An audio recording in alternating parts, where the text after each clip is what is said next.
Well, here we are on Kapua Farm Lots in Puna, outside of Mountain View, Hawaii. This is my friend Marvin here. I tend to refer to him as Marvin the Banana Guy, but I'm sure he has other names that he's known by. Banana Nerd. Banana Nerd, that is. And so, Marvin, just tell us a little bit about what you got going on here, please. Well, it's 20 acres of nature's paradise, virgin forest. The driveway you just came up on, the road, didn't exist when we bought the property. So we've been here now 13 years. And the gardens, they feed us, but we welcome the technology that life has to offer because it gives us things like tarps. Tarps, yes. And solar panels. Yeah, tarps and solar panels are great. Yeah, Now, well, compared to what the pioneers and the early people had, that's high technology. Yeah, for that's sure. Good stuff. So yeah. We're thankful to stay dry and just learning how to live with nature on her terms. You'd have been using pele grass for the roof or something at one time if it wasn't for tarps, right? Yep. You said this was Bhakti farm? Bhakti. It's Bhakti. a Sanskrit word. For Devotion. Just the notion of living a devotional life in harmony with nature. Very cool. I see right there behind you, you got papayas hanging out right over there. So we got food popping out and flowers popping out everywhere around here. Ginger and heliconias and mostly your flowers? Over 80 varieties of heliconias. Wow. And between all the other zingibers, which is gingers and calatheas and cannas and costas and a whole bunch more, another 100 varieties. And how about the bananas? Over 60 varieties of bananas and 30-some different varieties of fruit trees. Now, I know for sure that some of my viewers on YouTube will faint when they find out you got 60 varieties of bananas over here. You got me interested in some of the native Hawaiian ones that I'm just going to have to procure from you one of these days. And some bananas, like for instance the berry banana, that was the first time I ever tasted a banana like raspberries. That's probably the most powerful tasting, full flavored banana I know of. Oh, absolutely. I was belching raspberry for 2 hours afterwards. And we'll see some of the Hawaiian varieties as we walk around. No, that's called praying hands. The hands actually are fused together. It's also called the Buddha banana. You'll see a close-up of that. Oh, with the clusters of fruit are fused. Right. Yeah. Behind you, this flower, red flower, is a banana flower, ornamental banana called Musa Marv. That's pretty. Yeah, it is pretty. Now, I'd have said it was a heliconia. See how much I know. It looks like them. They're first cousins. Well, they're related, yeah. A great story about heliconias and bananas is I read in a book that in the 1500s, a British sailing ship cruising along the coast of South America, and a scientist on board in his science log recorded heliconias as being banana plants with flowers. They had never seen them before. It's Sure. a Western Hemisphere plant. So Asia and Europe were introduced to heliconias in the West. Oh. You say that one again. You said that the income you're making from selling the bananas, the ginger, and the heliconia at the market is to do what? Support our family of 70 plus cats. And the second part of the income is to support our lifestyle. As we're on Social Security and very little income, we spent more money bringing in mulch and cinder than we paid for the property.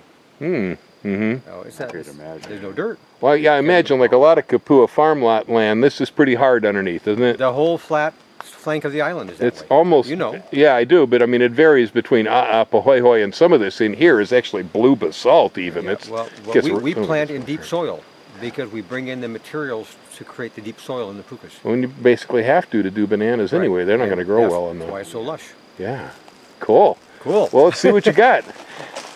Show me, tell me. Okay, well, there's one Hawaiian banana. We'll get up close to it. That's called popo'ulu.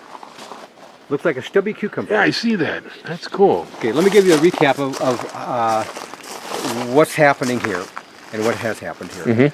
There are 2.5 acres roughly under cultivation. Cultivation halfway, because we have to create the paths, clear the areas, plant whatever, and make it compatible with the native forest, because we don't take trees out, we just plant amongst the forest. But the 2 storms we had last year devastated us. During the Hurricane Isel, over 30 trees went down. 3 months later, during the severe south windstorm, there 40-some trees went down. And there are parts of the property that we still haven't gotten access to for a year because we can't keep up with cutting up the trees and carrying them out and maintaining our basic, daily chores. This is a 7-day-a-week undertaking. I bring it in by the truckload to give you an idea of how much mulch we brought in. This is the free mulch from the recycling down in Hilo. My first round of learning to use mulch was back 10 years ago And I have a Chevy van way down yonder. I call it the Mulchmobile. I hauled over 600 loads of mulch, hand loading and unloading in that van, 4 cubic yards a load. Then during a recession, not a recession, actually a construction boom, you may remember that. Well, I remember that, yeah. The mulch was in such high demand by land developers and landscapers, I couldn't get enough. Oh, wow. So I started hiring the big trucks. 167 30 cubic yard trucks we've hauled in here. 167 30 cubic yard. And that's mostly been used for what? Growing in the ground on site and for making the container soils 90+% on site, building the soil base to grow the trees. Wow. That's the food. Give them a good home. Yeah, they Love the plants with good food and nutrient and their growing conditions, and they'll love us back. Well, okay, so now you got stuff around here in pots. I see you every week over at the Maku'u market and stuff, selling this stuff. What are you using in the containers? Combination of cinder, mother's dirt around the base of plants that we subdivide, and mulch. And some plants need a lot of drainage. They get more cinder. Bananas and some of the fruit trees that like a lot of water, the mulch holds the water. So during a dry period of 2, 3, 4 weeks, which inevitably we get, they hold more water. So And potted plants can't survive through the drought.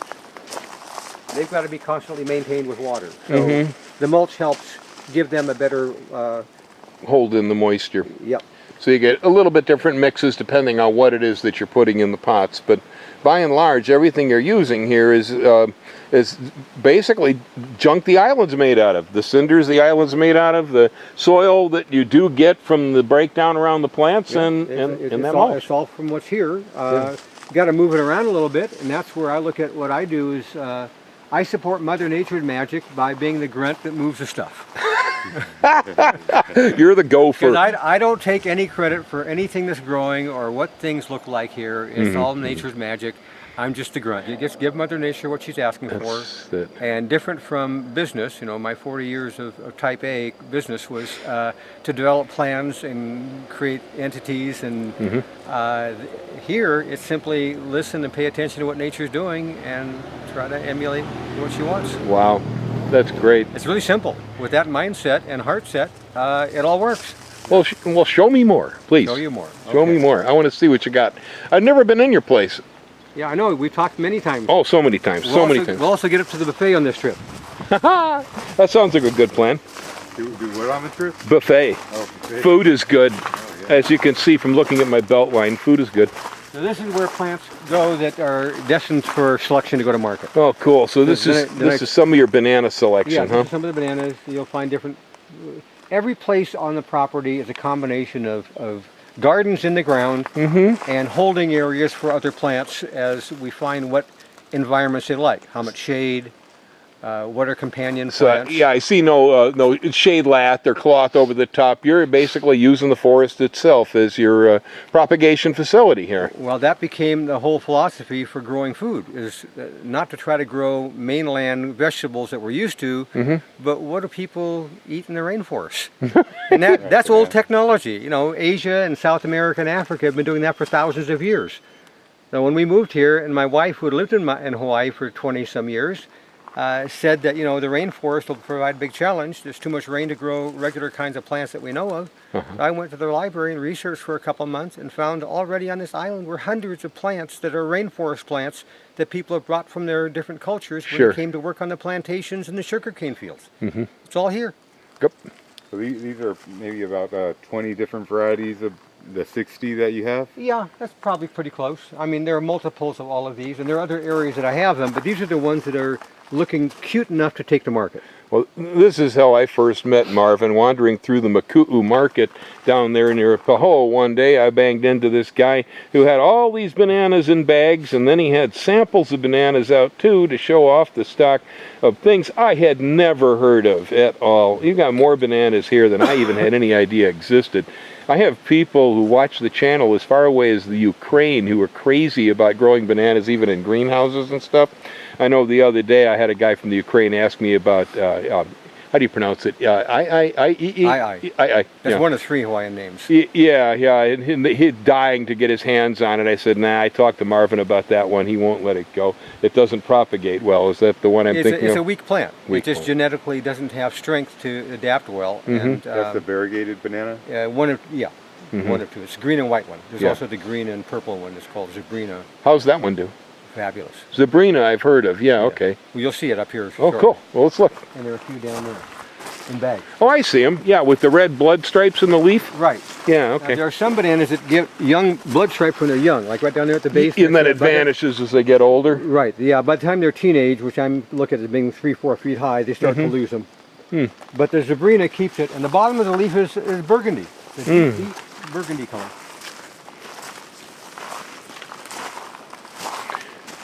So you'll see a little of everything everywhere. Most of the food plants come from different parts of the world, whether it's Asia, Africa.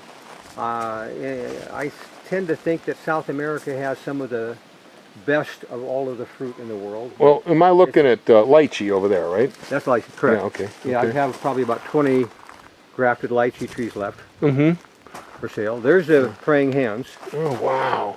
Oh, that's so cool. Oh yeah, they're all fused together. Oh, that is neat. I thought this was going to be a dwarf, and in banana language, dwarf is 7 to 10 feet. This is not a dwarf. This is a tall banana. It's it's probably 4 years in the ground here. By year 2, it's reached its maximum or optimal, and Well, this is definitely 15 feet. Yeah, at least. That's the 15 or threshold of 20 tall. maybe. Wow. Ooh. This is Ooh. called pink velvet. The botanical name is Musa velutina. Awesome. Pink velvet. And the wow. fruit actually grows upright. It's a fuzzy pink. That's about a full-size plant and fruit. And then the fruit self-peels. Blows open, yeah. And they have seeds. Oh, yeah, okay. I've seen like a black hard seed on the inside of But this stuff. these are small seeds, more like poppy seeds. Oh, really? So then actually you could chew them, huh? You could chew them. I even chew the big ones. I just swallow them. It's okay if I bust off a piece? Uh-huh. Okay. It's a mellow, favorable to an extent tasting the banana. Oh, Go ahead and eat yeah. it. It's edible. The seed is definitely chewy. We're probably getting some omega fatty acids or other good protein things and so on from the seed. Well, right, throw that into a smoothie and you got protein. There you go. And back before I moved here, my full-time move was 2001. I grew up with Chiquita. I thought that was the banana. And then one day in a grocery store in Beverly Hills, I saw a red cooking banana display. First time I knew there was another banana. So yeah, that's interesting. Tell me more about how the heck did you get into bananas beyond? So you started with Chiquita, like the rest of us. It's all red cooking banana. But now that when you're on the island over here, you were doing rainforest crop research. Is that where it came from? Or No, it came from before that. One of the goals of living in Hawaii was to be in the forest where we'd have enough room, space to grow, and perhaps grow all of our food. And bananas are something that grows year-round. They're easy. They're quick to develop into mature plants and fruit. So I started getting different kinds of bananas just because it seemed interesting, and it grew into a hobby. Now the hobby part gone passe, but I have a great respect and love of bananas because they do provide food the native year-round. population. And from what I've researched, it is the most plentiful fruit in the world. And it also is the most widely eaten starch, more than potatoes, more than corn, indigenous cultures. well, it's very adaptable and easy, and harvesting and processing. Obviously, there's a lot of reasons, but even in the United States, though, they say that the banana is the #1 fruit, Yeah. not the apple or the Right. strawberry or the cantaloupe. It's the banana, Right. which is a little weird because there's only a tiny little bit of place within this country where we can actually grow them. They grow fine here. And You along know. the Gulf Coast. Yeah, and I mean, I have a few in California. There's a few spots in California where it does grow, but you really have to be in Hawaii before you're going to find a place in the U.S. where it can be done commercially, on a scale. Yeah, I think Hawaii is the only state that has a commercial industry. Yeah. Uh,